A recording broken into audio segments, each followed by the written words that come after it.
الحمد لله وكفى وسلام على عباده الذين اصطفى أما بعد. قال الله تبارك وتعالى في القرآن المجيد والفرقان الحميد: وما الحياة الدنيا إلا متاع الغرور. يا أيها الناس إن وعد الله حق فلا تغرنكم الحياة الدنيا ولا يغرنكم بالله الغرور.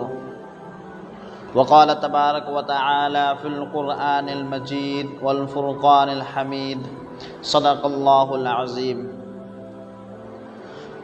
عزیزان گرامی اور سامعین حضرات،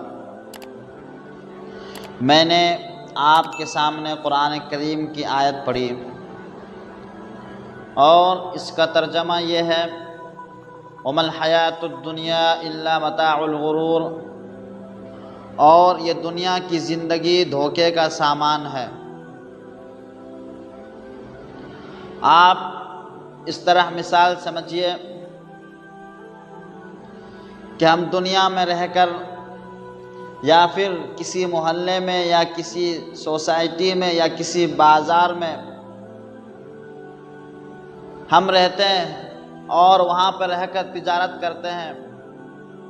کوئی آدمی یا کوئی شخص ہمیں آ کر یہ بتا دے کہ یہ آدمی صحیح نہیں ہے، معاملات کے صحیح نہیں ہے، یہ آدمی دھوکے باز ہے، یہ آدمی جھوٹ بولتا ہے. ہم یہ بات سن کر بالکل تلملا جاتے ہیں کہ جس کے ساتھ ہم کاروبار کر رہے ہیں، کہ جس کے ساتھ ہم بزنس کر رہے ہیں، اور یہ آدمی بالکل دھوکے باز ہے، تو ہم کیا کرتے ہیں؟ دھیرے دھیرے بالکل اس سے کنارہ کر لیتے ہیں. صرف کیوں؟ اس وجہ سے کہ یہ آدمی دھوکے باز ہے. ہم نے اس کے بارے میں تحقیق نہیں کی، ہم نے اس کے بارے میں معلومات نہیں کی، صرف ہمیں کسی نے بتایا اور اس پہ ہم یقین کر لیے. یہی بات سمجھانے کے لیے اللہ تبارک و تعالی نے قرآن کریم میں ارشاد فرمایا: وَمَا الْحَيَاةُ الدُّنْيَا إِلَّا مَتَاعُ الْغُرُورِ، اور یہ دنیا کی زندگی دھوکے کا سامان ہے. پھر آپ اللہ تبارک و تعالی کی باتوں پر یقین کیوں نہیں کرتے ہیں؟ اللہ تبارک و تعالی نے جو بات بتلائی ہے آپ اس پر عمل کیوں نہیں کرتے ہیں؟ دنیا کی باتوں پہ تو عمل کر رہے ہیں، لیکن قرآن کریم میں جو ارشاد فرمایا ہے اس کو ہم نے بالکل درکنار کر دیا ہے. اسی بات کو مولانا رومی رحمۃ اللہ علیہ نے ایک مثال سے سمجھایا ہے، بڑی خوبصورت انداز میں انسان کو سمجھایا ہے. فرماتے ہیں کہ دنیا کے بغیر انسان کا گزارا نہیں، اس لیے کہ اس دنیا میں زندہ رہنے کے لیے بے شمار ضرورتیں انسان کے ساتھ لگی ہوئی ہیں، اور انسان کی مثال کشتی جیسی ہے اور دنیا کی مثال پانی جیسی ہے.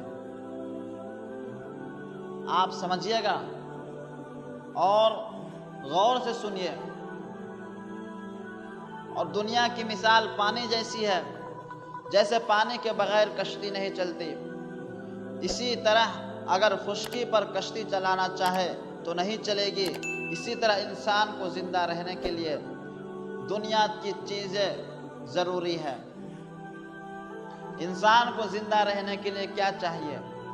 انسان کو زندہ رہنے کے لیے پیسہ چاہیے، انسان کو زندہ رہنے کے لیے مکان چاہیے، انسان کو زندہ رہنے کے لیے کھانا اور پینا چاہیے، انسان کو زندہ رہنے کے لیے کپڑا چاہیے.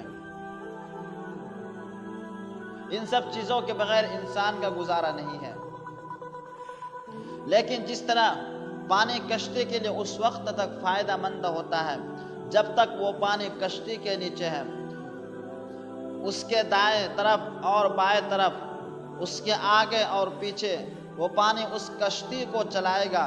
لیکن اگر وہ پانی دائیں بائیں کے بجائے کشتی کے اندر داخل ہو گیا تو کشتی کو ڈبو دے گا، تباہ اور برباد کر دے گا. اسی طرح انسان کے دل میں دنیا کی لالچ آ گئی، دنیا کا ساز و سامان جب تک تمہارے چاروں طرف ہے پھر کوئی ڈر نہیں ہے، اس لیے کہ یہ ساز و سامان تمہارے زندگی کی کشتی کو چلائے گا۔ لیکن جس دن یہ دنیا کا ساز و سامان تمہارے ارد گرد سے ہٹ کر تمہارے دل کی کشتی میں داخل ہو گیا، اس دن تمہیں ڈبو دے گا۔ بات سمجھ میں آ گئی؟ کشتی جب تک پانی کے اوپر ہے اور پانی کشتی کے بالکل ارد گرد ہے، دائیں بائیں ہے، تو کشتی بالکل صحیح سلامت ہے۔ اگر وہی پانی کشتی کے اندر داخل ہو گیا، کشتی کے بیچ میں آ گیا، تو بالکل کشتی کو وہیں ڈبو دیا جائے گا، تباہ اور برباد کر دیا جائے گا۔ دوسری آیت میں نے پڑھی تھی، یا ایھا الناس ان وعد اللہ حق فلا تغرنکم الحیاۃ الدنیا ولا یغرنکم باللہ الغرور۔ اے لوگو، اللہ کا وعدہ سچا ہے۔ کیا وعدہ ہے؟ وہ وعدہ یہ ہے کہ ایک دن مرو گے اور اس کے سامنے پیشی ہوگی، اللہ رب العزت کے سامنے، اور پھر تمام اعمال کا جواب دینا ہوگا۔ لہٰذا دنیاوی زندگی تمہیں ہرگز دھوکے میں نہ ڈالے، اور وہ دھوکے باز یعنی شیطان تمہیں اللہ سے دھوکے میں نہ ڈالے۔ شریعت کی تعلیم تو یہی ہے کہ دنیا میں رہو مگر اس سے دھوکہ نہ کھاؤ۔